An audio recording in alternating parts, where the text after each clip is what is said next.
Professora, me ouvindo? Pronto, já comecei. Só retificando, a Gabriele vai apresentar a segunda, eu vou começar apresentando a doutora Juliana.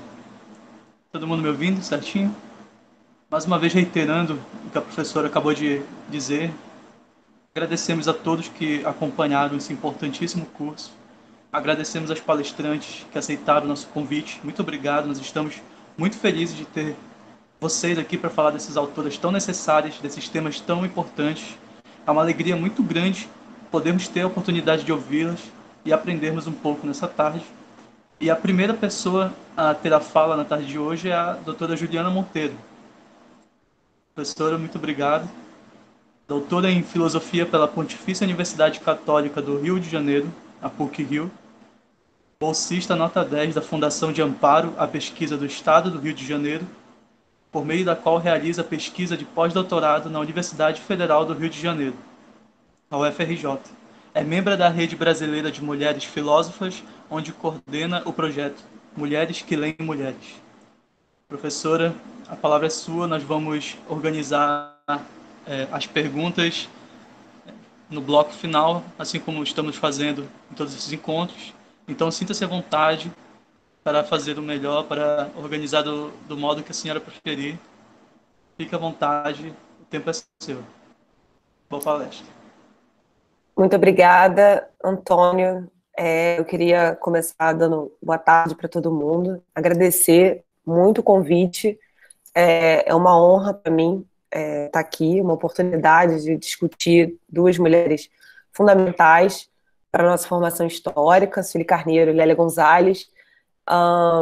Queria agradecer muito a professora Luana, agradecer ao Grupo de Estudos e Pesquisas de Direito Penal e Democracia, da UFPA, ao Centro de Defesa do Negro, que fez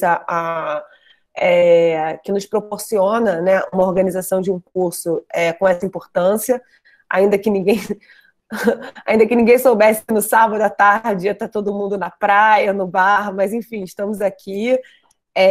Ao Centro de Defesa do Negro e essa campanha muito bonita de reversão de renda para a campanha Tem Gente com Fome, organizada pela Coalizão Negra por Direitos. Assim, é um prazer estar aqui nesse cenário, nesse momento que a gente está no país, ter um evento desse tipo.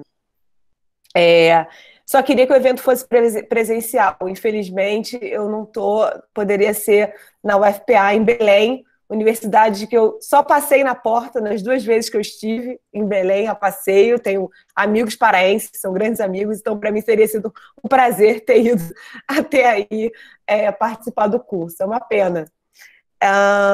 E eu queria só marcar, tenho meia hora, 20 minutos, só para...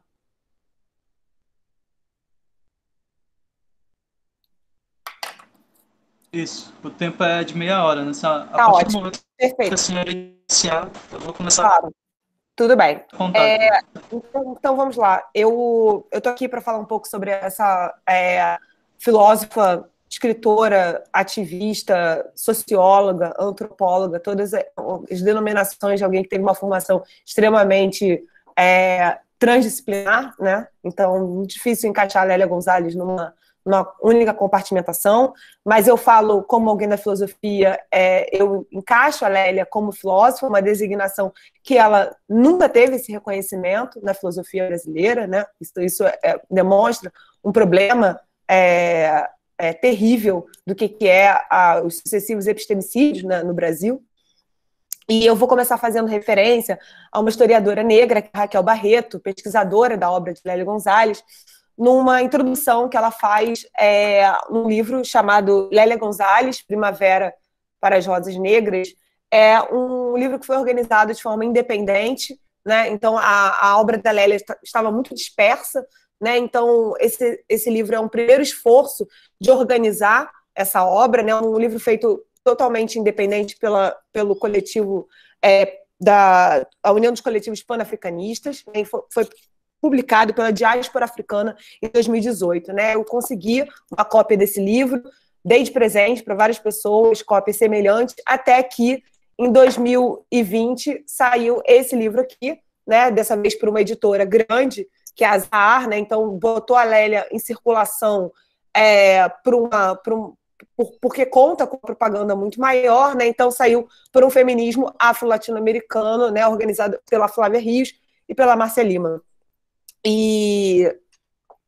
Mas antes desse livro ser publicado, a gente tinha esse outro livro feito de forma muito independente, né? Então a Raquel Barreto ela faz o prefácio desse livro e ela situa a Lélia como o que ela chama de uma intérprete do Brasil, né? E ela faz isso justamente porque, para ela, Lélia era uma intelectual que elegeu a cultura brasileira como um espaço privilegiado de observação, né? Então, essa classificação dela como uma intérprete, né, coloca a Lélia, essa pensadora, como alguém cuja trajetória foi marcada por perguntas como, né, o que é o Brasil?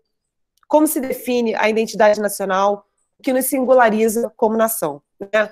Essas perguntas, essa classificação da Lélia como uma intérprete, ela visa produzir uma ruptura no perfil tradicional, né, de autores tidos como grandes intérpretes da cultura brasileira, né, como Gilberto Freire, Florestan Fernandes, Caio Prado Júnior, Sérgio Buarque de Holanda, Darcy Ribeiro, etc.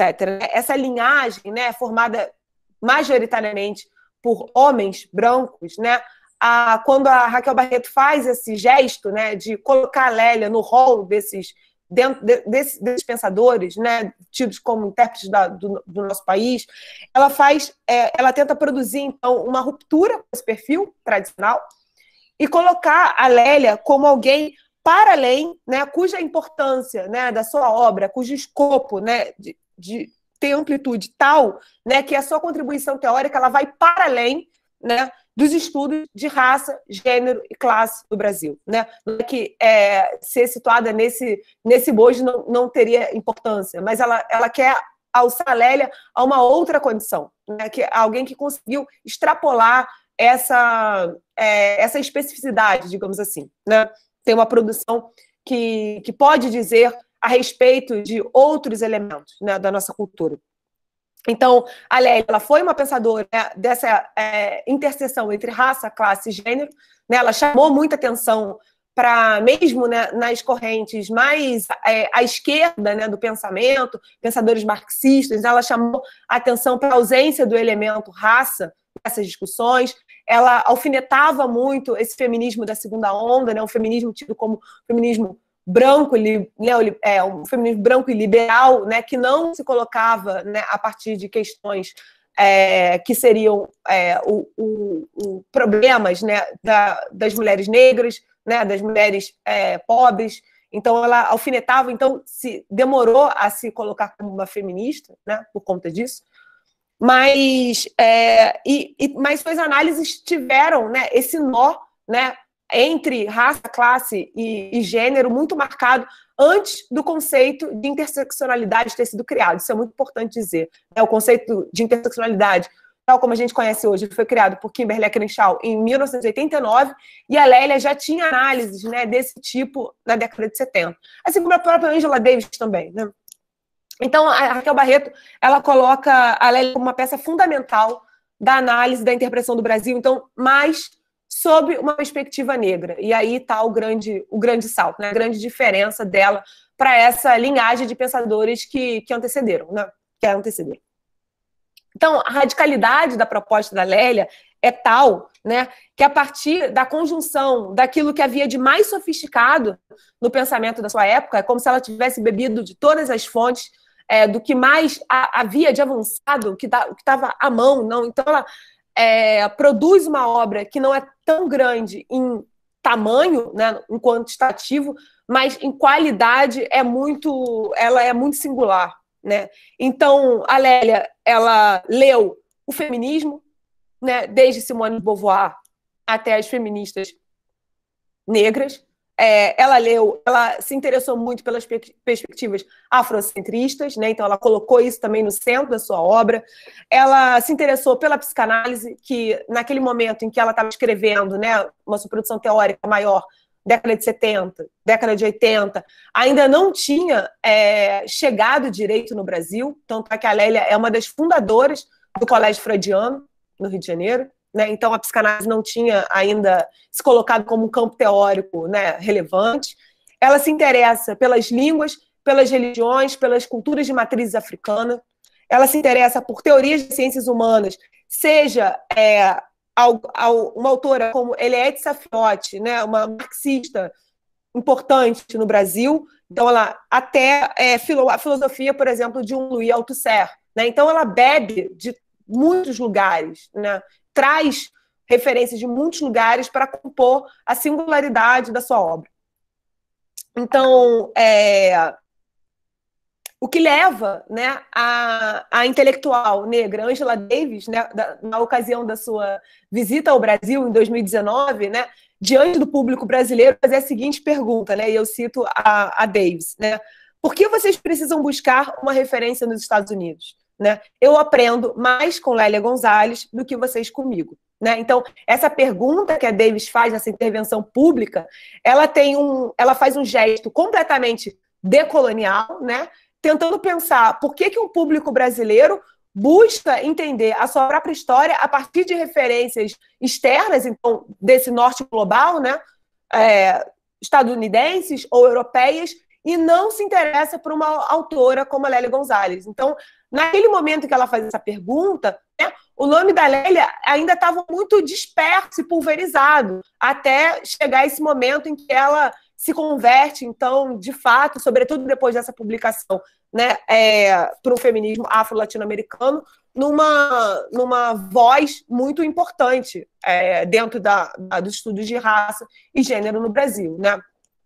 Então, a Lélia, né, é uma pensadora negra cuja obra é constituída, né, construída no entrecruzamento entre teoria e praxis, né, isso é muito importante colocar, né, além dessa formação multidisciplinar que ela possuía, ela é formada em História, Geografia e Filosofia pela Universidade do Estado da Guanabara, atual UERJ, né, aqui no Rio de Janeiro. Ela lecionou durante muitos anos no Departamento de Sociologia da PUC-Rio, da Pontifícia Universidade Católica, até se tornar chefe do Departamento de Sociologia em 94, infelizmente, no mesmo ano em que ela viria a falecer aos 59 anos.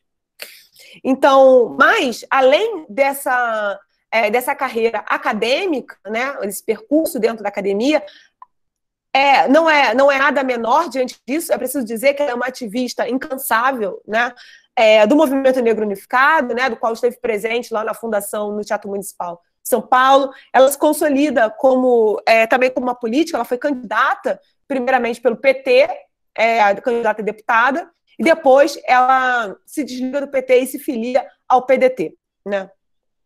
Ela é uma voz e presença muito importante na Assembleia Nacional Constituinte de 88, né? Ela faz um discurso histórico, um discurso memorável, né? Ela é uma das responsáveis pela recuperação da figura de Zumbi dos Palmares, e uma das responsáveis pela gente comemorar, por exemplo, o 20 de novembro, a data em homenagem, memória a Zumbi, a luta e a resistência dos povos negros no Brasil. Ela está envolvida dentro dessa discussão.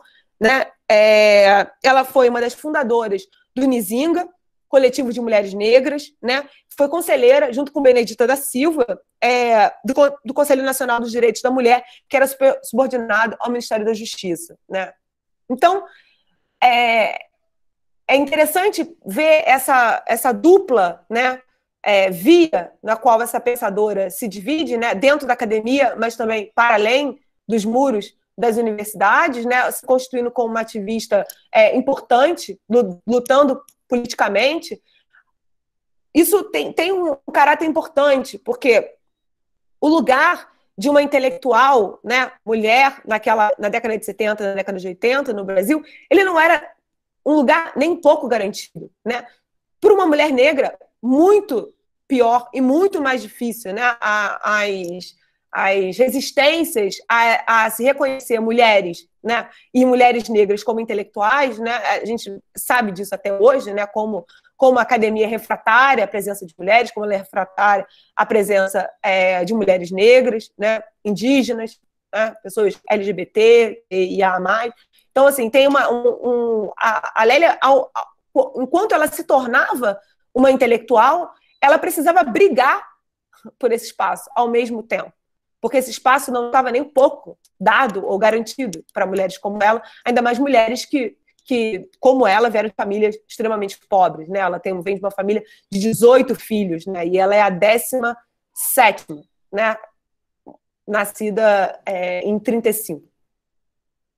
Então, falando agora como, né, pessoalizando um pouco a minha fala aqui, porque eu acho que isso é importante dizer, né? Como uma mulher branca que vem da filosofia, né? Eu nunca tinha ouvido falar em Lélia Gonzalez até 2019, ou seja, apenas 2 anos antes, né? Então, o ano que eu concluí a minha tese de doutorado lá na PUC, na mesma PUC Rio, onde Lélia exerceu, né, o cargo de professora até o seu precoce falecimento, né, em 94, quando chefiou, finalmente foi alçada como chefe do departamento. Então, nos mesmos corredores que a Lélia andou, atravessou, eu também andei e atravessei sem saber da importância, da existência. Então, a gente vê isso como, né, o epistemicídio, ele é algo, como uma das manifestações, né, do racismo incrustado na nossa cultura, como ele é realmente um regime de apagamento e de invisibilidade dessa produção de saber, né? Então, eu nunca tinha ouvido falar. Hoje eu sei que lá, né, nessa universidade, na PUC Rio, existe uma sala em homenagem a Lélia Gonzalez, que foi inaugurada em 2011, né, com então a presença da Luísa Barros, né? Então, mas na filosofia eu não tinha ouvido falar, né, Lélia Gonzalez, em Lélia Gonzalez, e todo o meu aporte teórico ele é basicamente masculino, branco e eurocêntrico, né? Então, me formei estudando filósofos, né, como George Agamben, que, para quem é do direito, deve estar familiarizado com a obra dele, Tetralogia Homo Sacer, né? Então, eu me centrei todos os meus estudos na obra do Agamben e pouco estudei mulheres no meu percurso. Agora, no pós-doutorado, que eu comecei desde 2019, que eu estou conseguindo, né, sair um pouco dessa linhagem, né? Então, e a filosofia é ainda muito conservadora na admissão, né, de projetos de pesquisa que tenham foco em intelectuais mulheres, ou sobretudo intelectuais do sul global, intelectuais negras, enfim. Então, eu descobri Lélia por um grande, bom acaso, né, fortuito, de relance. Eu estava lendo uma matéria e apareceu uma palavra que me chamou muita atenção, e essa palavra é a palavra preto-guês, né? É um conceito inventado pela Lélia para dar conta de uma coisa. E essa palavra, ela me chamou a atenção, porque, primeiro, é um neologismo, né? E para quem se interessa por psicanálise, né? Então eu vou falar um pouco sobre isso, que a minha entrada no interesse da Lélia foi pela via da psicanálise, que é um campo teórico que eu pesquiso há muitos anos, né? Desde 2009, 2008, né? Então já tem mais de uma década. Me pareceu muito que ela fazia um gesto psicanalítico de intervenção da linguagem, né? Então essa palavra, esse preto-guês, a palavra que ela cria, né? É um conceito que designa uma língua falada por nós, brasileiros, que, ao contrário do português legado pela colônia, né, pelos colonizadores, seria uma linguagem de resistência, né, que sublinharia, então, as marcas da africanidade constitutivas da nossa cultura, do nosso modo de falar, da nossa forma de habitar a linguagem, né? Então, o encontro com essa categoria, né, um dos conceitos norteadores da obra da Lélia Gonzalez, né, a ideia de que no Brasil não se fala português, se fala preto-guês, né, provoca em mim, então, um verdadeiro acontecimento, né? Então, para as minhas pesquisas, que já vinham, né, interessadas no tema da linguagem, né, muito influenciada pela psicanálise, né, o que eu estava falando um pouco antes, essa palavra, né, e depois o modo como a Lélia utiliza os conceitos da psicanálise para pensar questões como o racismo, né, como a nossa formação histórica, ela é uma formação histórica estruturada por uma fantasia de branquitude, etc. Eu vou falar um pouco sobre isso também. Isso me chamou muita atenção. Então, fez esse espanto com esse conceito, ele fez com que eu mergulhasse, né, então, nessa obra, eu tivesse um interesse automático por essa autora, né? Então eu começo a pesquisar quem é Lélia Gonzalez, o que ela escreveu, como é que ela chega nisso, qual é a leitura que ela faz de Freud e Lacan, quais são as influências, etc. E aí eu vou mergulhando na obra da Lélia. Ela começou a ter uma importância capital para mim, né, para as minhas investigações, né, e isso se refletiu, né, num artigo que eu escrevi com a minha supervisora do pós-doc, Carla Rodrigues, que conheceu a Lélia Gonzalez, né? Então a gente escreveu um artigo chamado Lélia Gonzalez, uma filósofa americana.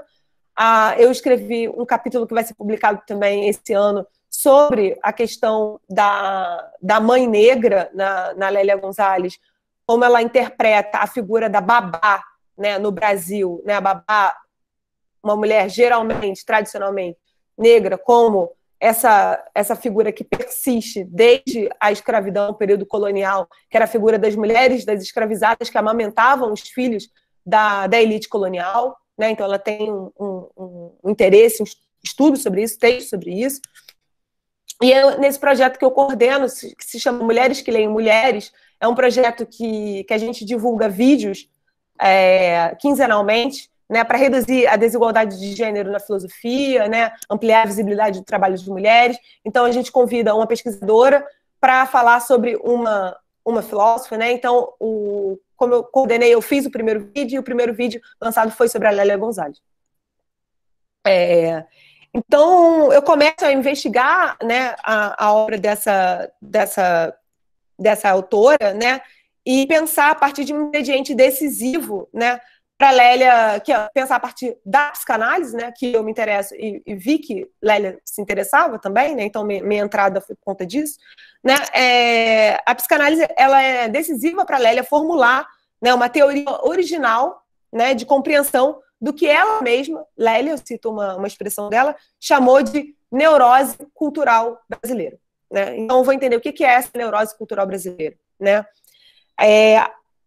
A Lélia foi uma leitora comprometida, né, com o pensamento de Freud e Lacan, né? Ela soube manejar conceitos oriundos da psicanálise que davam conta apenas de explicar problemas psíquicos específicos dos indivíduos, e ela conseguiu alçar esses conceitos a categorias fundamentais para pensar o problema da colonização e os efeitos duradouros e perversos da sedimentação do racismo na formação do Brasil. Né? Então, é o caso de um conceito dela, que ela cunha num texto que, bom, considero, né, os dois principais textos de Lélia Gonzalez, Racismo e Sexismo na Cultura Brasileira, né, da década de 80, e a categoria político-cultural da americanidade, né, um pouco depois também na década de 80.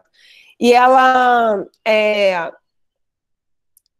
cria um conceito que se chama racismo por denegação, né? A denegação é um conceito da psicanálise e ela transforma, né, a explicação dela para o racismo. Ela pega um conceito que é uma formação do inconsciente, né, alguma coisa de um nível individual, né, e ela alça isso a uma estrutura pela qual o racismo pode ser explicado, né, na nossa cultura. Está nesses dois textos. Não daria tempo de fazer todo o percurso que a Lélia faz para criar esse conceito, infelizmente, por causa do tempo, né? Então eu deixo aqui para quem quiser se interessar, né? Podemos falar um debate, talvez. Então esses dois textos, eles articulam teorias muito, muito interessantes, e uma delas, na leitura que ela faz, influenciada também pelo psiquiatra, psicanalista, né, Martine Cano, né, Frantz Fanon, né, ela vai ler já um Freud lido por Fanon, né, também um intelectual que está sendo muito revisitado no Brasil, com sua obra sendo publicada, né, e traduzida no Brasil, né? Então ela propõe a Lélia analisar o que ela chama de nossa neurose cultural como um certo recalcamento, né, que é um termo da psicanálise, mas um certo apagamento da presença do negro na nossa cultura. Ela vai dizer que as manifestações do racismo, elas são um sintoma desse apagamento, né? Então, é claro que eu estou falando aqui muito rápido, mas é uma explicação muito sofisticada por trás disso, né? Porque é uma ideia de que há algo, né, o que aparece na nossa consciência, né, o que aparece na nossa cultura, são as manifestações de racismo. essas manifestações, elas são um sintoma, elas dão notícias de que algo no inconsciente da cultura brasileira tenta apagar, invisibilizar, esconder essa presença negra que estrutura a nossa cultura, mas que não deve ser falada, nomeada, portanto, deve ser invisibilizada, excluída, né, lançada para fora. E ela faz uma explicação muito, muito interessante disso. Então, ela se pergunta como um país, né, cuja imagem, né, a imagem que é projetada, por exemplo, do Brasil no exterior, é uma imagem atravessada, forjada por signos da cultura negra, como, por exemplo, o carnaval, né, ou a feijoada, que seja um prato altamente conhecido e celebrado no exterior, ou o futebol, né, jogado por homens, em geral, negros, né, o samba como uma música que dá conta do que seria uma entidade nacional, seja lá isso tem os seus problemas, né? Mas ela se pergunta como esses signos descrevem, né, o que seria a cultura brasileira, e esses signos são signos da herança africana, da presença dos africanos, né, trazidos à força pela colonização. Ela se pergunta por que o que nos identifica como imagem vem do negro, mas que, na realidade, né, o lugar natural, com aspas, né, do negro seja os piores lugares possíveis, né? As prisões, né? A falta de acesso às moradias, a falta de acesso aos lugares de poder, a falta de acesso a transitar por lugares que sejam reconhecidos como seres valorizados e não como subalternizados. Então, ela se pergunta o que cria esse abismo, né? Que os brancos, cuja imagem não aparece, né, no Brasil, porque os signos da cultura não são signos da cultura europeia, né? São signos da cultura negra, e por que aos brancos é destinado sempre o acesso aos melhores lugares, às melhores moradias, os melhores lugares de poder, etc. Ela se pergunta qual é a razão disso acontecer, né? Dessa anomalia ser produzida, né? Então, os negros, eles representam a cultura brasileira, então ela insiste muito na questão, por exemplo, das mulatas, rainhas de bateria, por exemplo, que se tornam rainha num rito que é o carnaval, né? Então, mas aquilo ali dura uma semana, né? E na realidade, no resto do ano, essa mulher negra, ela seja a empregada doméstica, a babá, aquela mulher que está nas piores posições, as posições mais subalternizadas, e ela se pergunta por que isso acontece, né? Por que esses lugares são demarcados, né, injustamente.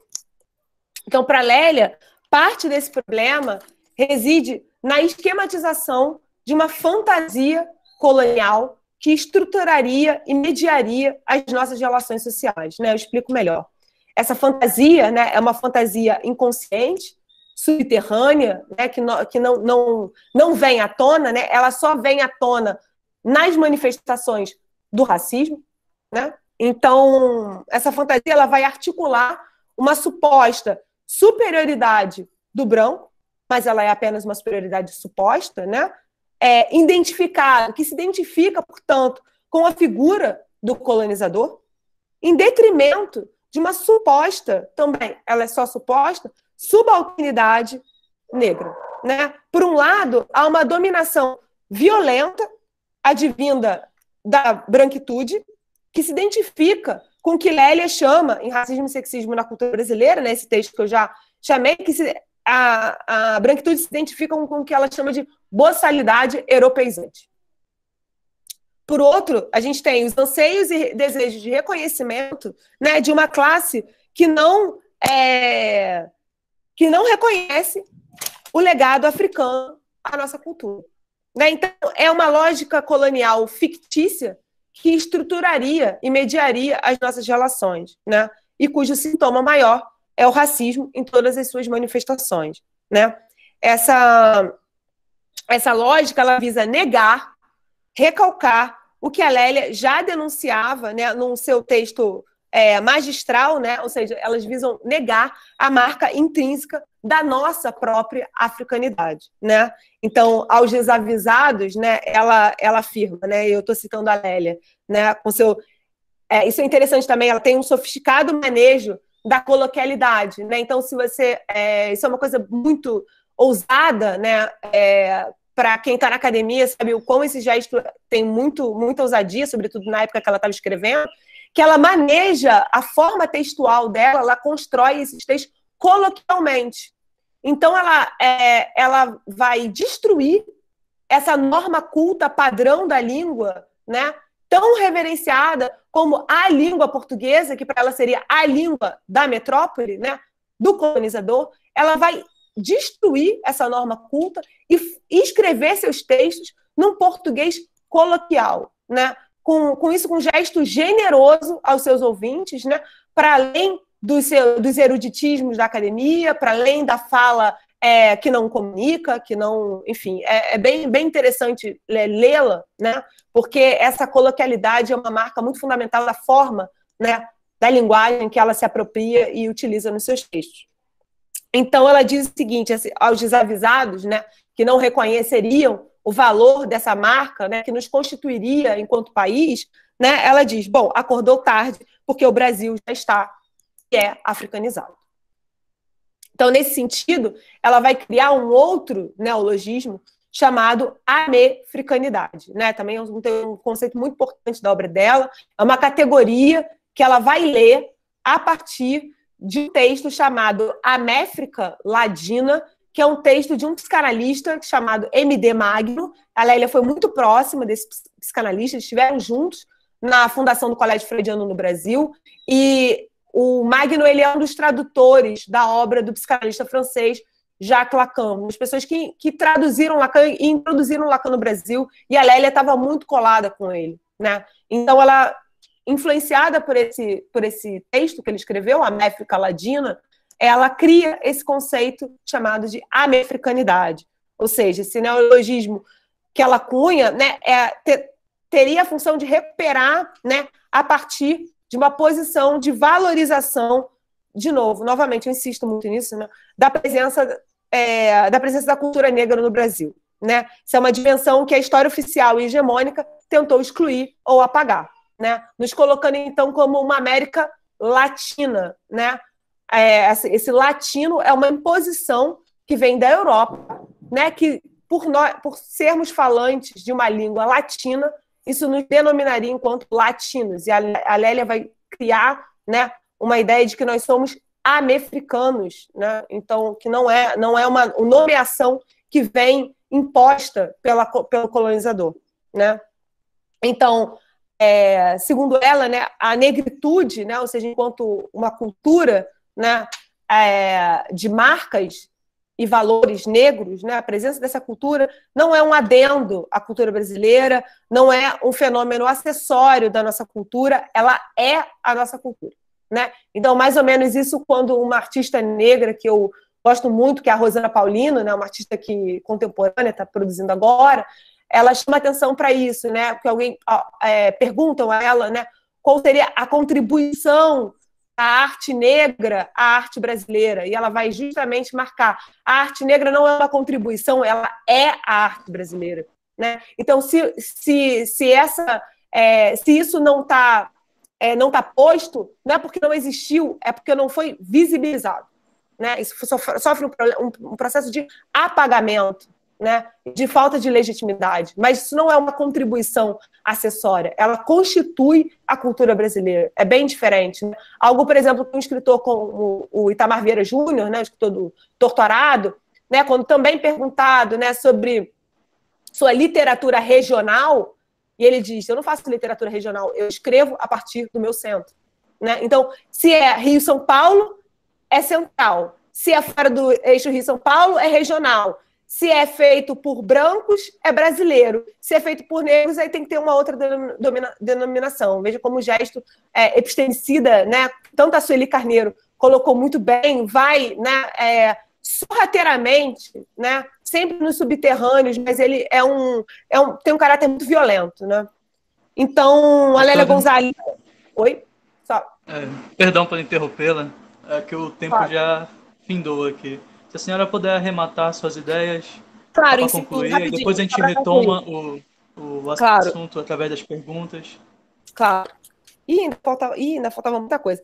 A gente prepara, faz um treino em casa e Perfeito depois na mesmo. hora, às vezes lê rápido, quando tá lendo, falando com as outras pessoas, fala devagar e aí a coisa não encaixa, né? Mas Com eu vou certeza. concluir, né? Perfeito. Então, ao nos nomear então, como africanos, né, a Lélia Gonzalez ela vai desarticular essa lógica ficcional, né, e vai nos convocar para nos pensar, né, para nós nos pensarmos, né, enquanto pessoas habitantes desse país, né, pensar a partir de uma outra categoria político-cultural, né. Então eu vou rapidamente concluir citando uma passagem desse artigo que eu escrevi com a Carla Rodrigues, né, que se chama Lélia Gonzalez, uma filósofa africana, justamente por causa do conceito dela, né? Nós escrevemos o seguinte, né? Nós, né, forjamos uma identidade mítica, ficcional, de branquitude, né? Nós idealizamos a imagem do colonizador europeu, mas isso só nos traz angústia e frustração, porque jamais seremos aquilo que gostaríamos de ser, né? Uma vez que diante dessa figura ideal, né, idealizada, né, a elite branca, europeia, civilizada, né, nós não passamos então de um país latino construído pela exploração violenta de africanos, de indígenas, né, do extermínio dos indígenas, do estupro sistemático das mulheres negras escravizadas, né? Então, por não reconhecer, né, essa história como nossa e nos apropriar dela, nos tornarmos sujeitos da nossa própria história, nós odiamos o que nós somos. Né? Nosso ódio racista, né, deriva do não reconhecimento daquilo que nos parece mais estranho, embora seja para nós constitutivamente familiar. Né? Somos sujeitos e sujeitas, né, marcados pelo signo da negritude. Né? Isso é uma tese que a Lélia vai levar até as últimas consequências. Né? Por isso que ela diz, acordou tarde, porque o Brasil já é africanizado. Né? Então, como uma neurose cultural brasileira, né, o racismo que vem à tona cotidianamente, ele busca negar ou esconder essa percepção que ela coloca no primeiro plano. Né? Então, essas questões, né, que eu tenho prazer de falar sobre a Lélia aqui, né, e se hoje, né, eu, né, mulher branca, posso orgulhosamente ler e estudar as palavras da Lélia, né, é porque então, né, uma outra aliança é possível, né, uma aliança entre indivíduos que almejam o fim do racismo, do sexismo, do imperialismo, da desigualdade de classes. Né? Então, espero que essa tentativa, né, que eu fiz hoje, né, uma mera uma tentativa de em 30 minutos sintetizar alguém com a magnitude da Lélia Gonzalez, né? Espero que eu tenha feito jus, né, a essa mulher negra, né, pobre, filha de uma empregada doméstica, de um ferroviário, né, filha de uma família com 18 filhos, ela é 17ª, né, essa mulher que ousou pensar o Brasil, né, ser uma intérprete do Brasil, como coloca a historiadora Raquel Barreto, né, para que a ideia de que nós somos um país ainda possa existir. Né? Eu queria ler uma parte do discurso da Lélia na Constituinte, que é belíssimo, mas eu acho que o tempo já estourei, e é isso, eu agradeço muito por vocês terem me ouvido. Muito obrigado, doutora. Eu sei que é difícil sintetizar nesse curto espaço de Doutora tempo. não, esse negócio Juliana. Obrigado, Juliana. Muito obrigado por essa magnífica aula. Excelente. Eu Eu sei que agradeço. é muito árduo sintetizar todo esse conhecimento em um curto espaço de tempo. Depois nós retomaremos, até é bom que isso atiça, aguça a nossa curiosidade de ir atrás, né, de tentar nos aprofundarmos mais nesse estudo tão importante. Agora eu gostaria de passar para minha colega Gabriela Nascimento, para que ela possa fazer a apresentação da próxima palestra. Boa tarde a todos. Muito obrigada, doutora, professora Juliana. Se a gente pudesse, ficaria ali escutando aqui o dia todo. Eu queria muito ouvir o discurso também. Mas a gente tem essas amarras do tempo, né? E também temos mais uma outra professora para falar agora, professora Bruna. Vou começar a lhe apresentar. Ela é professora de Direito na PUC-Rio e também doutoranda pela mesma instituição. Mestre em Direito pela UNB e graduada em Direito pela Federal da Bahia, pesquisadora da área de Sistema e Direitos no Instituto de Estudos da Religião. Compõe o Grupo Clandestino de Estudos e Controle, Cidade e Prisões, e o LabCap, Laboratório de Críticas e Alternativas à Prisão. Agora a professora só tem esse período de tempo para expor sobre a sua aula. Obrigada, Gabriela. Obrigada, Luana, também Antônio, Gabriela e todo mundo que está na organização desse curso. Faço coro às palavras de Juliana. Acho que é uma iniciativa muito, mais do que importante, é muito fresco também, né? A gente precisa colocar nossa criatividade para rodar, para fazer com que a gente consiga construir novas formas de solidariedade e formação, né? Então, de forma nenhuma, Luana, sábado de tarde eu sei que é puxado, mas a gente, depois de umas 2 palavras, a gente já vai se sentindo meio em casa, né? Como Juliana falou, a gente tenta construir nesse espaço virtual um pouco dos afetos que o presencial é muito mais fácil, né, de se construir, mas a gente também tenta. Enfim, agradeço muito a Juliana pela exposição, acho que você fez uma síntese sensacional, porque o tempo realmente é complicado, e com o meu parco conhecimento em Lélia Gonzalez, eu também percebo, assim, o quanto você honra a complexidade do pensamento dela, né, porque é uma pensadora realmente, enfim, absurda. Então, eu também fiquei quase falando, não, continua, pode falar mais que a gente quer ouvir, mas eu também tenho esse empreendimento de apresentar Sueli Carneiro, então também não posso nem me fazer de rogada, preciso começar, porque não tem jeito, né? Eu, para tentar dar um pouquinho de suporte, eu vou tentar projetar aqui uns slides. Será que eu consigo fazer isso direto, gente? Vocês da organização, eu vou tentar. E aí a gente vê, peraí. Mas já começo falando também que eu não sou exatamente uma especialista em Sueli Carneiro, eu estou tentando trabalhar com ela na minha tese. Eu não sei se está aparecendo aí. Começou, vocês me dão um feed. Pronto, agora acho que foi. Eu estou tentando trabalhar com ela na minha tese, e eu acho que isso é importante porque também já é uma desculpa de antemão para os eventuais lapsos que eu faço em relação à trajetória dela, né? Eu, na verdade, tenho em Sueli um pouco de uma companheira numa tarefa um pouco inglória, que é tentar construir um caminho que abrace também esses referenciais europeus, né, como a própria Juliana fala, né, e a sua trajetória também demonstra isso um pouco, Juliana, como em vários momentos a gente ainda vai ser empurrado a dialogar com esses sujeitos, né.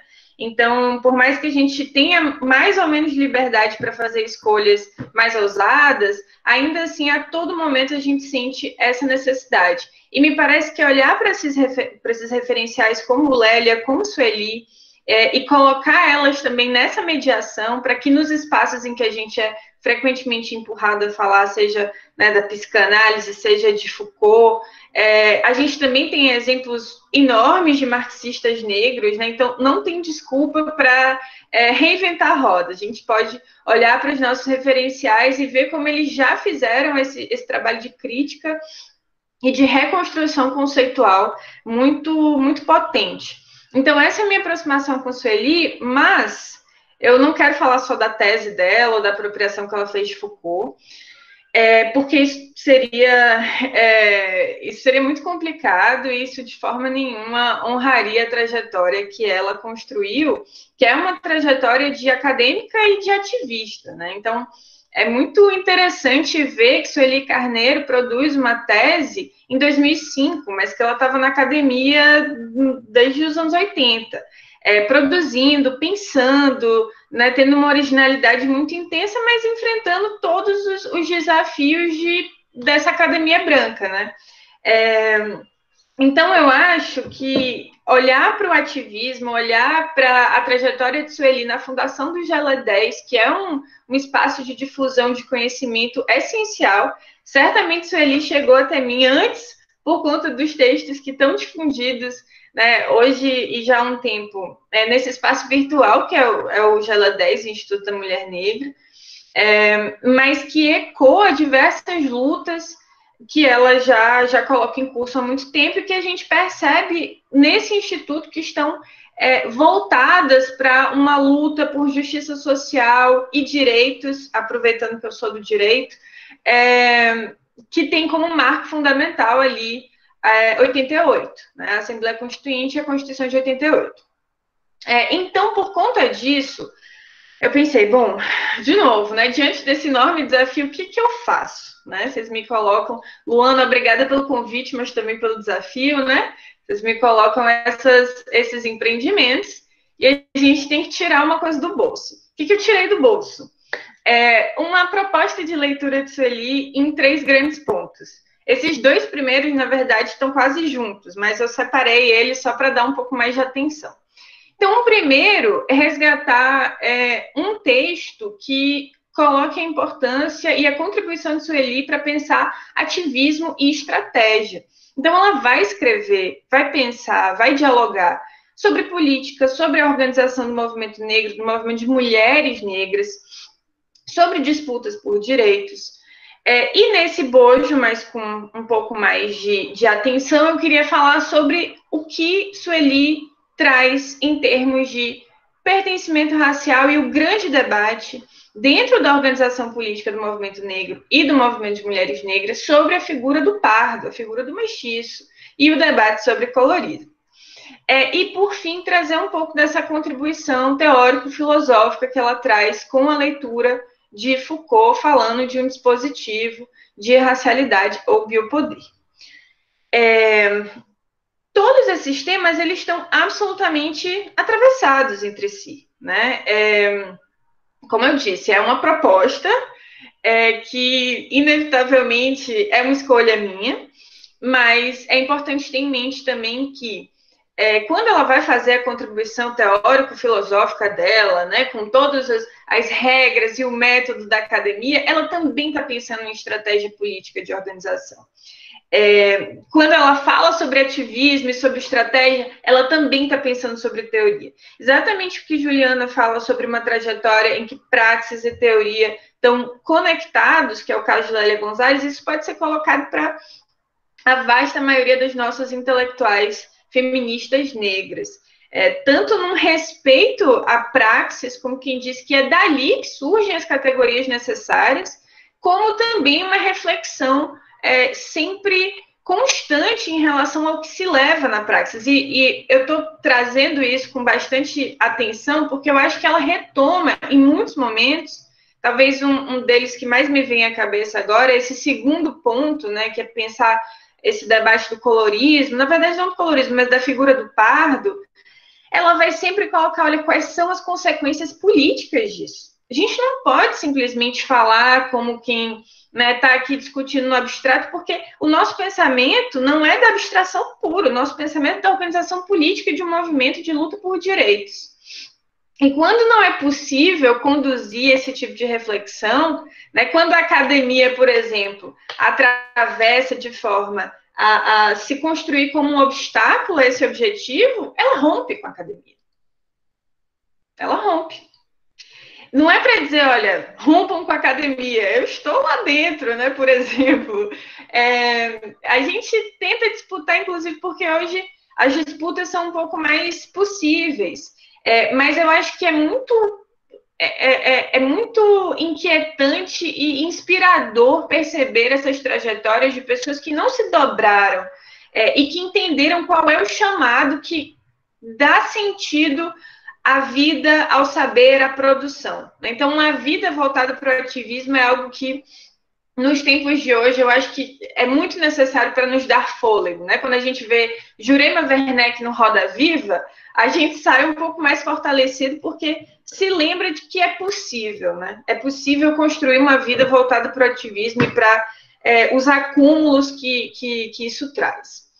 Então, eu queria começar falando disso, né? Falando do ativismo. Eu trago já para complementar, né, alguns trechos da biografia de Sueli, que é feito por Bianca Santana, que eu acho que é assim, um texto muito bom de ler e que dá essa dimensão desses escritos de uma vida, né? Vamos olhar para os textos, mas vamos também olhar para esse pano de fundo e para as conexões. Quer dizer, Sueli vem de uma geração posterior a de Lélia, né? Ela observa, tem até um trecho no livro que a Bianca vai falar como Sueli observou essa fundação do MNU lá nas escadas do Teatro Municipal, ainda não como protagonista, mas já sendo parte, né, de certa forma. A gente é parte desses movimentos históricos, mesmo sem estar lá com o microfone na mão. E ela certamente era. E logo no início, quando ela vai falar, eu acho que esse trecho aí é quando ela está falando, inclusive, sobre a passagem de Sueli na universidade. Ela fala: o chamado do ativismo também gritava. Além da responsabilidade política, havia uma empolgação acelerada que não cabia na universidade. E aí, essa é a parte que eu acho importante. No ativismo, era necessário produzir conhecimento, argumentos, consumir literatura, mas qual é a finalidade disso? Traçar estratégias que seriam aplicadas de imediato. Para quem tem urgência, pode ser difícil lidar com o tempo da universidade. Isso é importante para dizer, Sueli não parou de ler, produzir conhecimento, pensar estratégia, pensar argumento, fazer com que esses escritos circulassem. Ela produz, talvez mais do que muita gente dentro da academia, e às vezes com mais qualidade, mas ela produz em outros espaços. Ela disputa outros espaços, e isso faz parte de uma escolha muito consciente. E é importante, me parece, olhar também para esses textos e entender que talvez a gente deva fazer coisas semelhantes, né? Não se deixar capturar pela academia, no sentido de que algumas reflexões vão passar por outros espaços, por outros termos e por outros objetivos.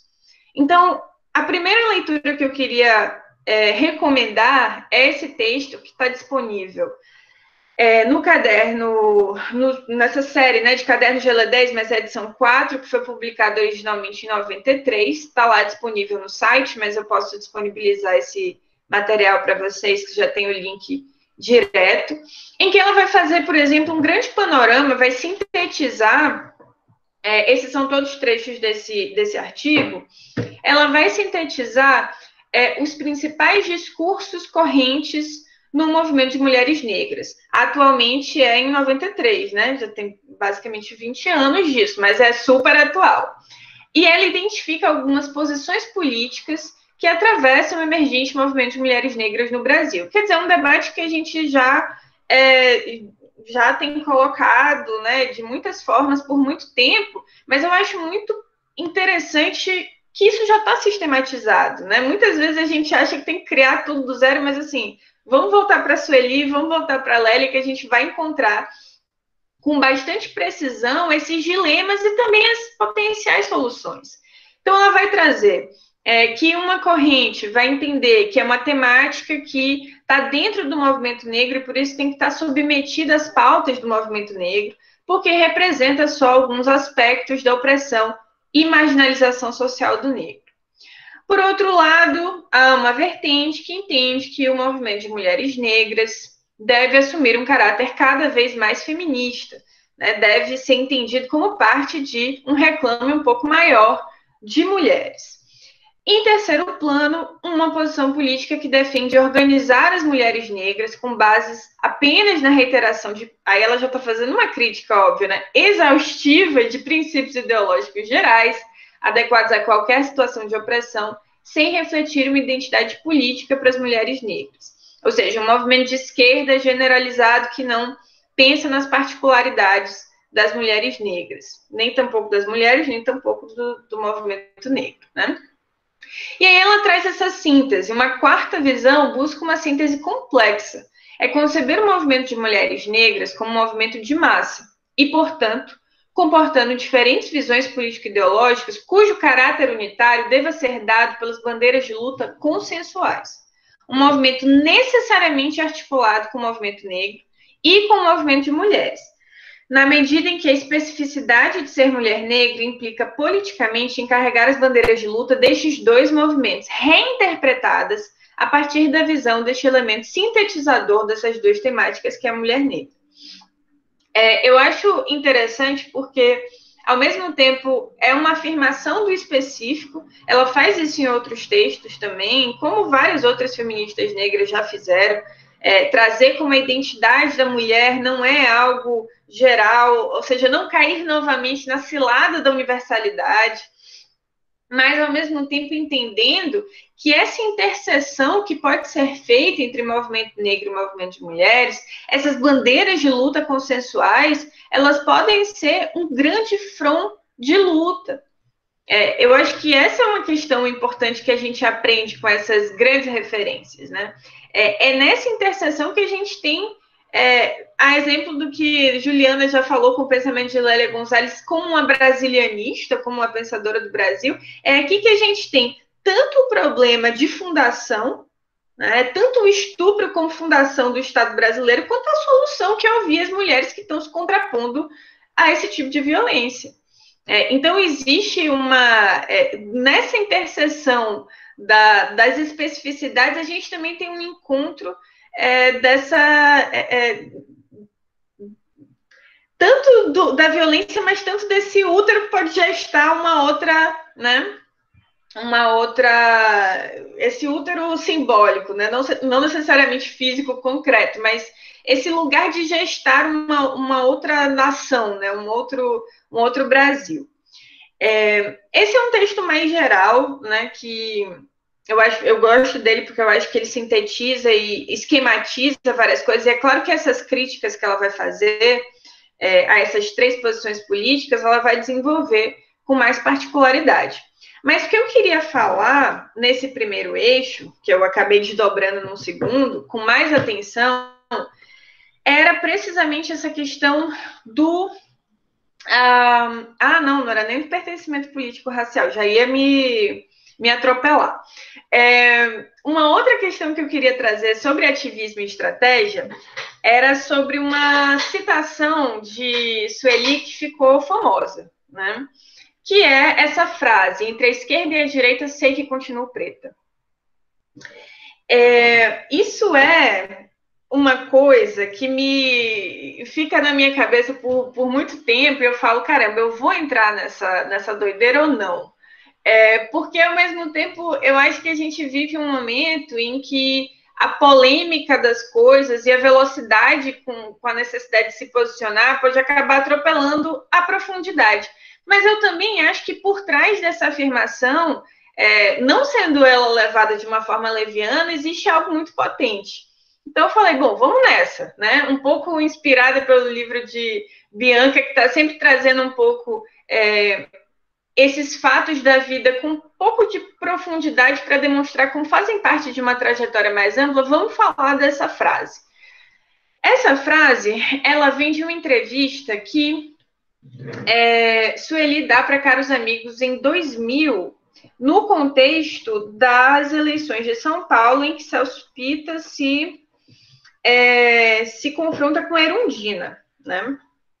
E aí, o que acontece? Um negro de direita sofre racismo, óbvio, porque ele vai sofrer, assim como o negro de esquerda, e ao mesmo tempo a esquerda, encarnada por Erundina, que, honestamente, tanto Sueli vai dizer que é uma pessoa que ela respeita muito, quanto eu também acho que Erundina é um grande símbolo, mas existe uma afirmação de que é a Erundina que representa o movimento negro. E aí a coisa pega, né? A coisa pega, por quê? E aí vem a citação toda de Sueli, que não é só entre a esquerda e a direita ser que continua preto. Ela continua. Ela fala, a direita tem um projeto claro de exclusão para nós, e a esquerda não tem um projeto de inclusão paritária para nós. Isso vem da biografia de Bianca Santana. Ela fala, por algum ato falho, a edição da revista suprimiu, não. Não somos apenas estômagos vazios à espera de cestas básicas da solidariedade. Queremos participar dos processos decisórios.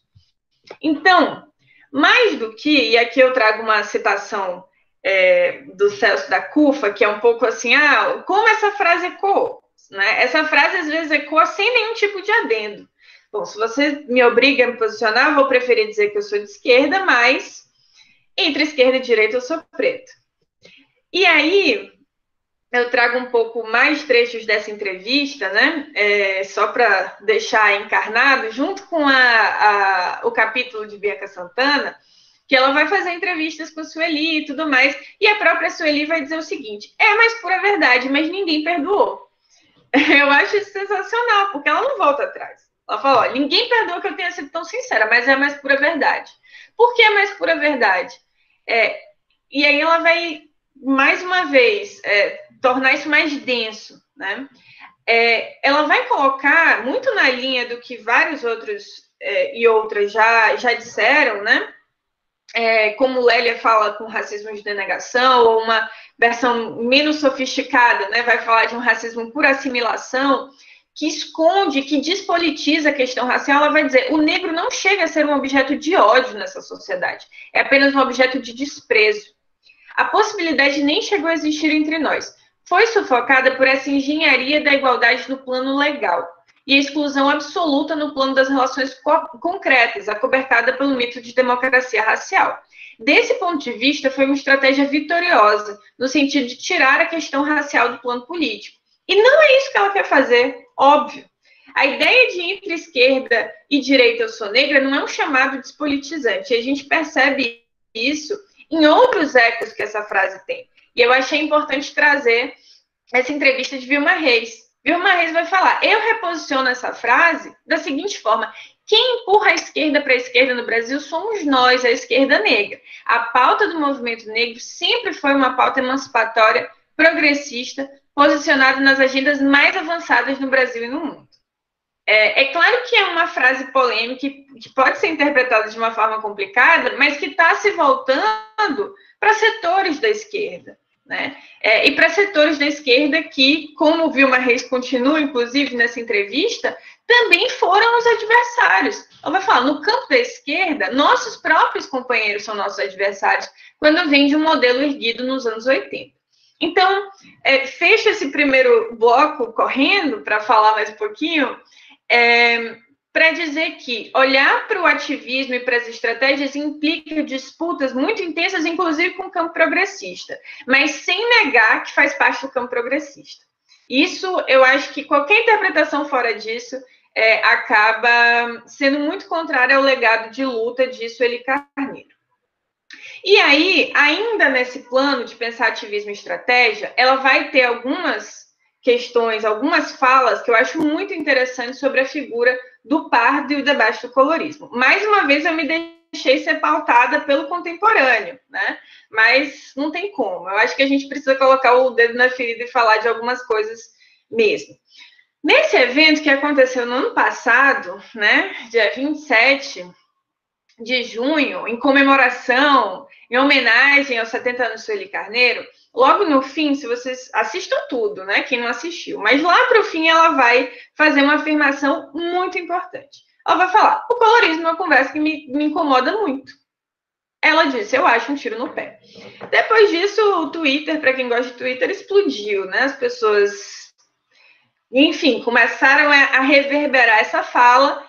Eu acho que a gente pode, inclusive, não usar o nome colorismo, não precisa, né? Porque colorismo é algo que remonta ao contexto estadunidense, tem pessoas muito sérias que vão mobilizar isso com muita densidade, e me parece que o que Sueli aqui está colocando não é o colorismo, né? Mas é muito mais esse debate sobre estabelecer fronteiras rígidas que, inclusive, colocam o segmento de pessoas pretas num lugar de minoria absoluta. E nesse lugar de minoria absoluta, com um enfrentamento muito mais penoso pela frente, né? E mais ainda aderindo a determinadas ficções, que são ficções da branquitude. E aí, em vez de trazer só essa frase polêmica, né, eu também achei importante a gente contextualizar.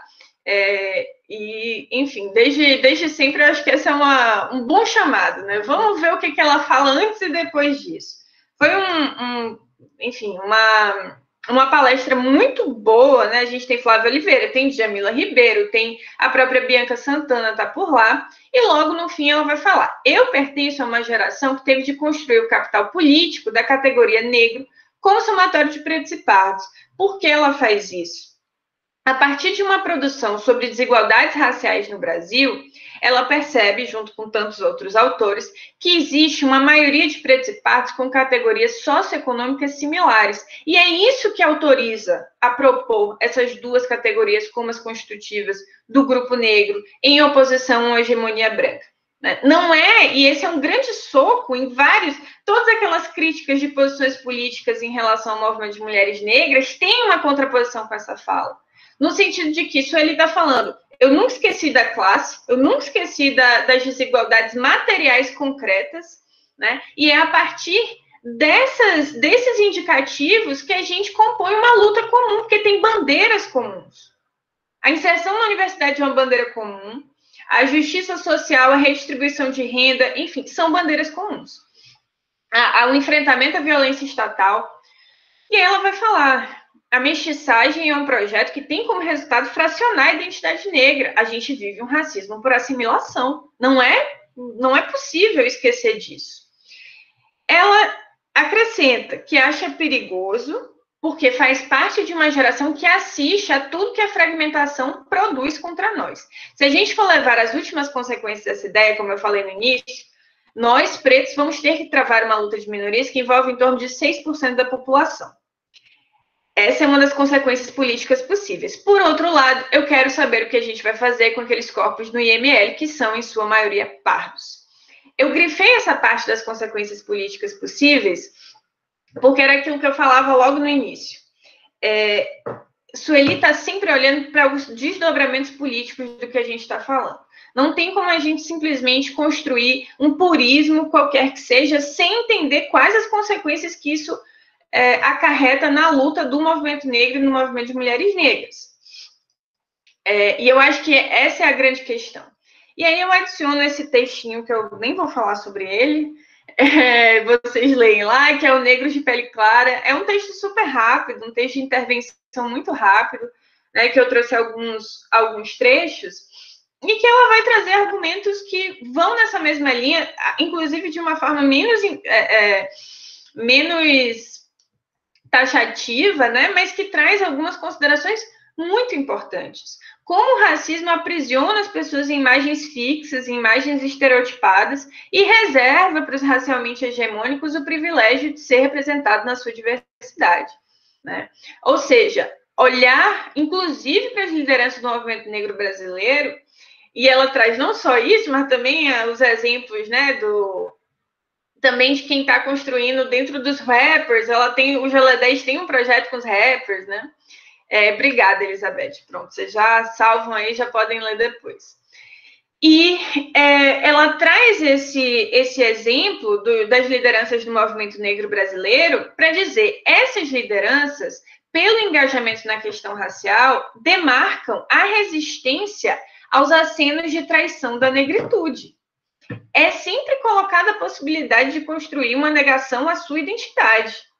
E esse tipo de negação, por mais que seja, né, de forma insidiosa, denunciada, porque o momento que você se descobre negro é quando você percebe que você jamais vai ser branco, né, por mais que tente, é isso que se espera, né? Esses são os discursos hegemônicos esperados pela branquitude.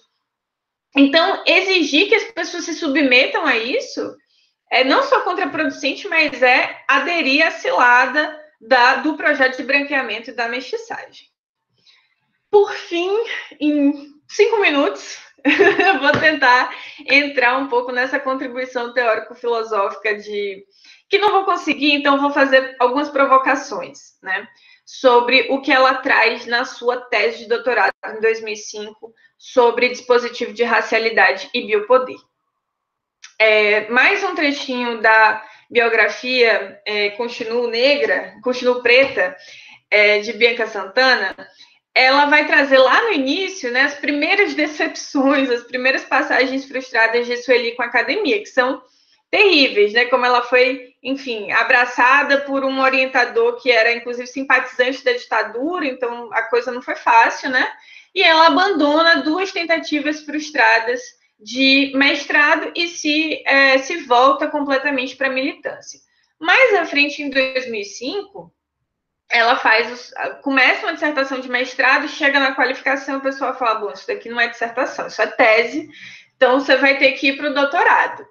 E ela constrói uma legítima tese de doutorado, que tem esse nome incrível e que tem realmente 3 partes, coisa pra caramba, das quais a questão do epistemicídio sai como uma grande questão, né? Ela é bastante citada por conta dessa ideia do epistemicídio, mas tem muito mais coisa, muito mais coisa. E aquilo que me aproxima de Sueli, que é essa mediação do francês, né? A introdução dela é muito bonita, também bebe um pouco dessa fonte de romper com as regras da academia, fazendo uma introdução não só em primeira pessoa, mas fazendo uma carta para esse outro hegemônico, né? Falando do lugar dos excluídos e dirigindo ao eu hegemônico, consciente de que está inscrita nesse paradigma do outro e chama alguém para conversar, né? Para convencer a aceitar esse encontro, ela busca os conceitos e também chama ali Foucault, o francês, que é um sujeito da confiança da academia, mas também goza da simpatia, né? A gente tenta conversar com ele e tenta trazer ele como mediador, um mediador confiável. Eu acho, além de linda, é uma compreensão muito lúcida, né? Que vem, me parece, de todos esses desencontros da academia, de que, bom, a gente vai ter que fazer alguns compromissos, chamar alguém para traduzir algumas coisas, mas não vai se abster de ocupar esse lugar. E é um lugar de rompimento, né? Não tem como se colocar de forma absolutamente hegemônica. E aí, alguns dos grandes conceitos e contribuições, dos quais eu não vou conseguir abordar, mas a tese está aí. Eu acho que não é um texto super fácil, mas é um texto muito mais palatável do que muitos outros, né? Então, ela é didática quando tem que ser, mas ela vai trazer algo que muita gente hoje vai falar com outras palavras, com a grande palavra da moda, e aí eu vou pular realmente para trazer esse textinho de Tula, posso deixar isso para vocês. Mas um texto de Tula Pires, que também está lá no Gela 10, que chama Reverenciando Sueli Carneiro, a contribuição de seus escritos para o direito. Ela está fazendo uma reflexão específica sobre o campo do direito, mas, enfim, Tula é também uma grande referência, ela consegue extrapolar isso para muitos outros planos, e ela vai falar que o epistemicídio que Sueli Carneiro denuncia também responde pelo encobrimento de uma de suas principais contribuições, não só para o direito, que é exatamente construir uma apropriação de Foucault no Brasil. Ela vai usar essa ideia de dispositivo, de sexualidade, e dizer, olha, vou ler só uma citação que eu coloquei aqui, tá? Prometo. Essa daqui, do dispositivo de sexualidade ao dispositivo de racialidade. Ela vai falar: parece-nos que o processo de autoafirmação de classe foi acompanhado, para além da constituição do dispositivo de sexualidade, pela emergência ou operação do dispositivo de racialidade. Há, portanto, um não dito na formulação de Foucault, que é a imbricação do dispositivo de sexualidade com de racialidade. Então, é muito curioso, me parece, né? Por mais que o Bembe seja um filósofo que tem uma formação, né, própria de um filósofo africano, tudo bem que sai, né, vai para a Europa e tudo mais, mas como a gente precisa vir com uma apropriação de Foucault de um plano decolonial que tem que ser externa, né? A gente não pode voltar para os nossos e para as nossas, isso não é uma coisa irrelevante. Então, para quem quer conversar com Foucault, eu acho que a gente tem que primeiro conversar com Sueli, ou conversar com os dois ao mesmo tempo, porque existe uma formulação já feita anteriormente, em que ela vai trazer essa grande lacuna, e essa é uma lacuna absurda, né? Por mais que Foucault fale de racismo de Estado, é muito rápido, muito pontual, não entra na sua formulação, e mesmo que ele peça desculpas, sempre dizendo que está fazendo nem uma história, né, mas uma investigação absolutamente local, francesa, também a França que em todo esse momento que ele está narrando tem um império colonial, fecha as portas, né, para a negritude que tenta ser cidadã na Assembleia Nacional Francesa, né, o Haiti está lá gritando. Então, não existe desculpa para não incorporar a raça no arcabouço teórico que ele constrói. Sueli Carneiro não admite desculpa nenhuma, mas ela tenta se apropriar disso e construir um arcabouço teórico que seja capaz de formular, principalmente, me parece, esse diálogo entre as demandas do movimento de mulheres negras, as demandas práticas de organização, de compreensão da sociedade brasileira e determinados setores da academia. E isso ela faz com maestria e é um grande exemplo e referência para nós todas. E a isso eu agradeço demais. Acho que eu passei um pouquinho, mas foi o que deu para fazer. Obrigada de novo pelo convite, gente. Estamos aqui.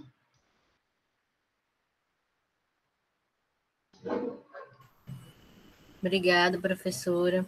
Acho que enquanto a gente não tem perguntas formuladas, se a professora Juliana quiser, poderia ler o discurso que a senhora tinha falado anteriormente para a gente, parte dele. Oi, eu queria agradecer a fala da Bruna, assim, foi de uma maestria, assim, em apresentar a Sueli Carneiro em todas as suas vertentes, quanto ativista, como intelectual, filósofa. Queria agradecer muito, muito. Foi uma super contribuição, fiz várias anotações aqui. Eu queria só fazer um comentário antes de ler o discurso da Lélia, que era uma coisa que ficou de fora da minha fala, mas que dialoga muito com o que a Bruna falou sobre a questão do problema da nomeação como pardos e pretos no debate do colorismo. Eu tinha feito uma das coisas que eu ia falar um pouco depois da minha africanidade, era justamente a ideia de que os negros no Brasil não são minorias. Eles são majoritariamente a população brasileira, diferente do caso norte-americano, que tem cerca de 12% de uma população, né, identificada como negra. Então, no Brasil, esse problema, muito bem apontado pela Bruna, né, esse debate que vem importado de um outro lugar, não cola, né? E a Sueli Carneiro, a importância dela, né, como uma pensadora brasileira, ela está muito atenta a essa questão de que essa importação não funciona aqui. Ela é um velamento de um dado real, histórico, de que nós não somos um país com maioria branca, né? E que só o processo de embranquecimento, as teorias da miscigenação, do mito da democracia racial, que Lélia também atacou, né, com a figura, né, mais conhecida de Gilberto Freire, só isso escamoteia um dado real, né, que coloca como minoria aqueles que não são minoria, que são majoritariamente a nossa população. Então é uma coisa muito importante que você colocou, muito importante mesmo. Eu também tinha feito essa anotação de que isso foi uma política dirigida, uma política estatal de embranquecimento, e que é preciso estar muito atento a isso. E eu também vou com Sueli Carneiro. A fragmentação, politicamente, ela tem uma negatividade para a nossa luta, para pensar, né, o fim do racismo no Brasil, né? Porque você não soma, né, você fraciona. Eu acho muito, muito, muito interessante. Então, vou só fazer esse adendo aqui, essa colocação achei fundamental. Eu vou citar só um trecho que eu tinha separado, tá? Desse discurso que a Lélia proferiu em 28 de abril de 87. O fato que tem muito a ver com isso. O fato de nós colocarmos aqui a necessidade de efetivamente os representantes do povo brasileiro tomarem consciência, tomarem conhecimento da história do negro no nosso país, não é absolutamente um fato não solidário. Muito pelo contrário, porque é importante ressaltar que, se formos buscar nos meandros mesmo da formação da sociedade brasileira, nós não encontraremos segmento mais nacionalista do que o segmento negro. Sabe por quê? porque nós construímos com o nosso sangue, com o nosso suor, com as nossas lágrimas, com o nosso desterro, com o nosso exílio, nós construímos esse país aqui. E nós amamos esse país aqui mais do que muita gente pensa que ama, porque nós, até este presente momento, por razões óbvias que discutimos hoje aqui de manhã, não pretendemos entregar este país a forças estrangeiras para que nos transformem numa colônia, como a colônia de Portugal. Nós não estamos aliados a forças externas que querem liquidar justamente com este povo do qual nós fazemos parte, dessas populações historicamente oprimidas e discriminadas. É importante que companheiros e companheiras aqui presentes saibam que, de repente, é o pai negro que leva os filhos para ver o prédio no qual ele trabalhou com as suas mãos. Ele diz: olha, eu trabalhei na construção desse prédio. Já que ele não pode entrar naquele prédio agora, ele tem orgulho do seu trabalho. Então, companheiros, não caiamos nesse discurso aparentemente patriótico, aparentemente solidário, que é o discurso da culpa, da culpabilidade. Quem entende um pouco de Freud, com licença da palavra.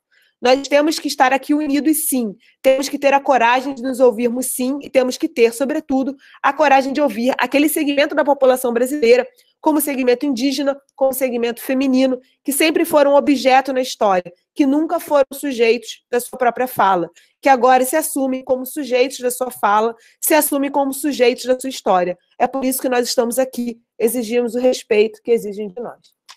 Parte do discurso magistral dela.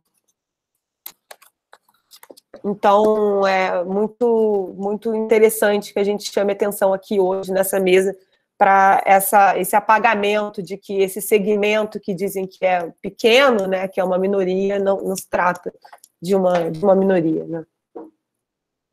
Vou pedir licença para acender a luz aqui, que já está ficando escuro.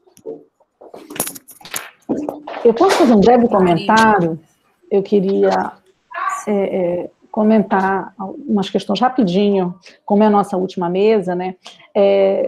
Aproveitando a fala da Juliana, aproveitando que a Juliana mencionou a fala da Angela Davis, né, no evento, que foi uma fala muito reproduzida também nas redes sociais, eu acho que ficou muito bom para o nosso evento encerrar com a Sueli e com a Lélio, né, encerrarmos com duas pensadoras brasileiras e que pensaram o Brasil em suas análises, né, pensaram o racismo, pensaram o sexismo e pensaram o Brasil. Né, e a gente vê esse debate sobre interseccionalidade, em especial, às vezes, servir para apagar a contribuição dessas pensadoras, né, muito centrado em autoras e autores norte-americanos ou anglo-saxões, né? Então é como se a Crenshaw tivesse criado, né, todo um debate que, na verdade, há uma história, há toda uma historicidade que o cerca. Então eu acho que foi magistral a gente ter encerrado com essas duas, porque, de fato, essas duas posicionam um debate que é pensado, que é calcado a partir da realidade brasileira, né? E também dialogando com o que a Juliana falou, né, sobre achei muito interessante da fala da Rosana Paulino, né, sobre a arte, a contribuição da arte negra para a arte, né, como se houvesse a arte negra e a arte, né, sempre na lógica da qualificação, né, eu acho que também é interessante pensar que como se o debate sobre racismo e sexismo contribuísse para pensar mulheres, né, e a população negra, e não a pensar o Brasil. E eu acho que também é importante a gente encerrar hoje com essas duas, porque são autoras que mostram que o debate sobre racismo, que o debate sobre sexismo, ele fala sobre o Brasil, ele não fala só, não informa só sobre as mulheres, ou somente sobre a população negra, mas é um debate que está nas entrelinhas, né, das veias do nosso país. Então, não falar sobre racismo, não falar sobre sexismo é não pensar o Brasil, é não olhar o Brasil. Não existe um debate, de fato, que não abarque essas possibilidades. E achei também, destacando só o último ponto, que eu acho também interessante das duas, é que também são duas autoras, quer dizer, que são brasileiras e que passaram por diferentes áreas de conhecimento e que são autoras ativistas, né? São pessoas que rompem essa lógica da militância e da academia, porque são como se houvesse esse muro, né, que separasse, e elas mostram justamente que não há um projeto de transformação da nossa sociedade que não dialogue justamente com a rua, com demanda de transformação social e com aquilo que a gente tem discutido, compreendido, né, dentro da academia. Então, eu acho que são duas autoras também que nos mostram, né, evidenciam isso, né? A Lélia, que é participando do MNU, a Sueli, com tudo que a Bruna colocou, quer dizer, uma autora que ainda tão atual e que repercute tanto, então, traz ideias que reverberam tanto para nós, né, para o feminismo, mas para o Brasil como um todo. Então, eu acho que elas nos informam, nos fazem pensar sobre muita coisa, e achei muito bacana a gente ter encerrado com essas duas, e eu queria agradecer imensamente a Juliana e a Bruna pela brilhante exposição que fizeram, que eu acho que elas conseguiram dar conta de todas essas questões, apresentar toda a complexidade desses aspectos, e foi muito bom ouvi-las neste sábado. Obrigada.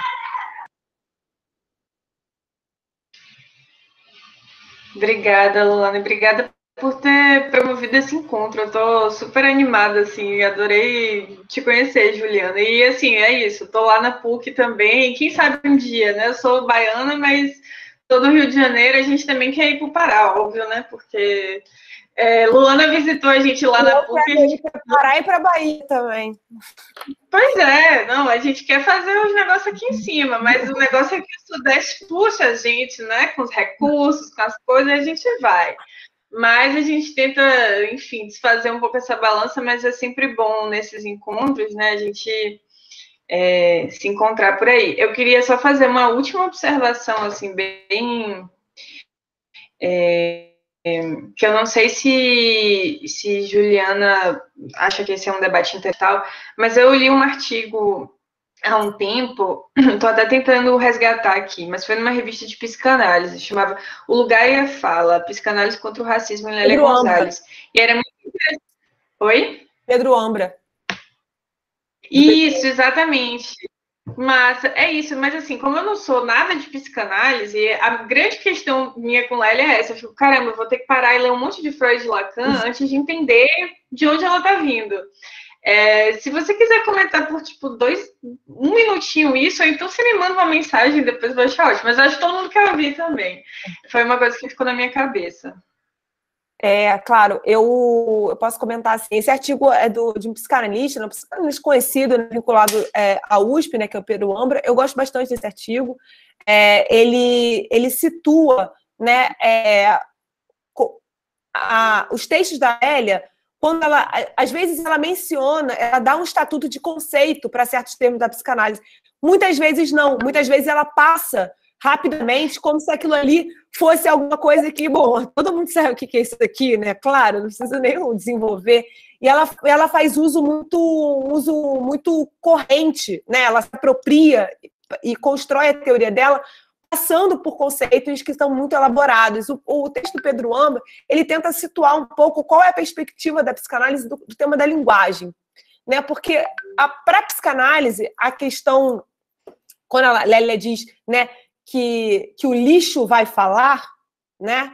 Ela está colocando, né, a posição dela como mulher negra, que sempre foi o que ela chama de infante, né? Porque a palavra infante, né, tem a ver, as mulheres negras são infantilizadas, né?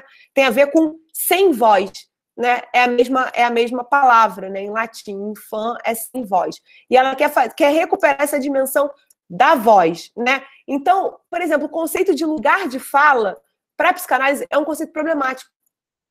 Por mais que ele tenha uma importância, uma relevância política,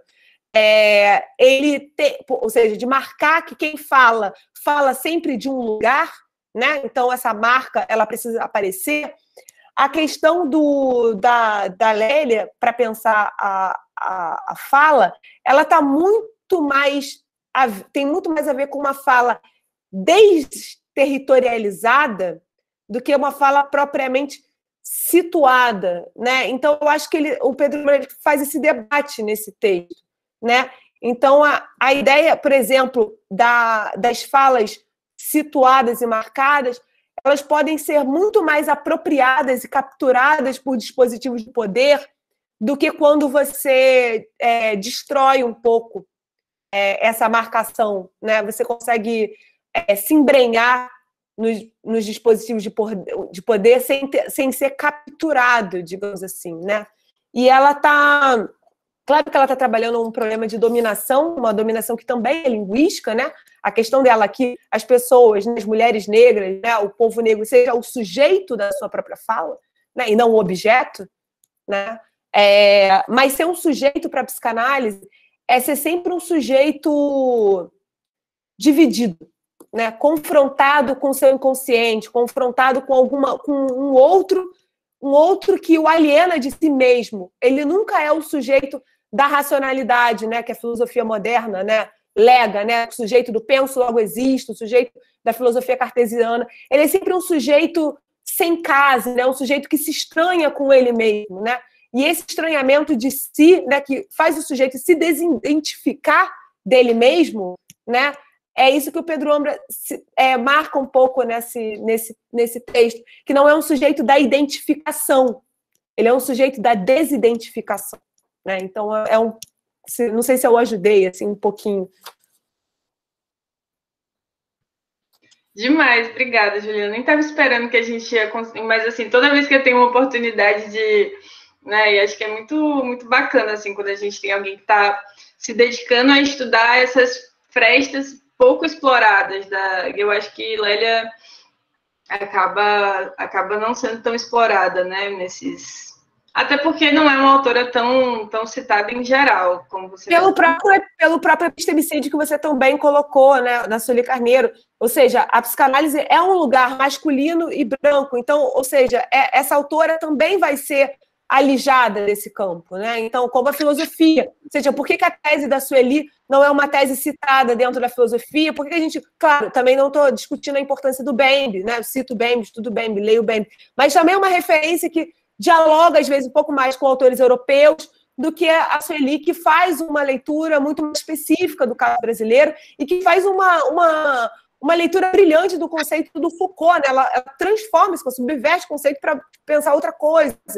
Então, é muito interessante esse debate, né? Fico muito feliz, também agradeço muito novamente a organização, a presença de todo mundo, o que precisarem, né? Então, Luana tem meu contato, a gente desdobra a conversa, quiçá presencialmente, no momento. Assim que a gente tiver a oportunidade, a gente obrigada, vai Bruno, trazer vocês aqui em Belém, gente, podem ter certeza. Só para deixar o convite jogado no ar, assim, é porque realmente a pandemia está impossibilitando, mas em breve espero tê-los aqui, né, Juliana pegando um casaco e a gente aqui suada, né, podíamos Eu estou doida para ir para o calor, não gosto de frio, então... Pois é, próximo a gente vai estar tomando uma cerveja e comendo um peixe frito na beira do rio. Uma tijuca, Pronto.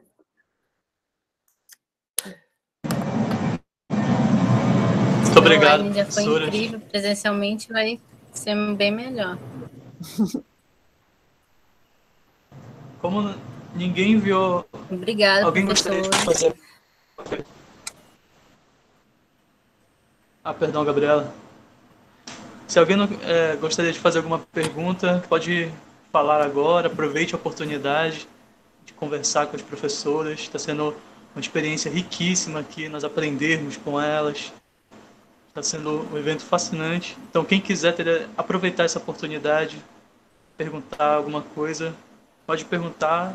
Se não for o caso, acredito que poderemos encerrar o evento, né? Só aproveitando aqui para nós esclarecermos, a professora Tula Pires, ela iria enviar um vídeo hoje, iríamos transmiti-lo, porém, infelizmente, ela não pôde enviar esse vídeo e pedimos perdão, pedimos desculpas por esse desfalque, mas acredito que, apesar disso, o evento foi excelente, foi uma aula magnífica, transmitida pelas professoras. Muito obrigado mais uma vez por terem aceitado nosso convite. Eu reitero o que a professora Luana falou.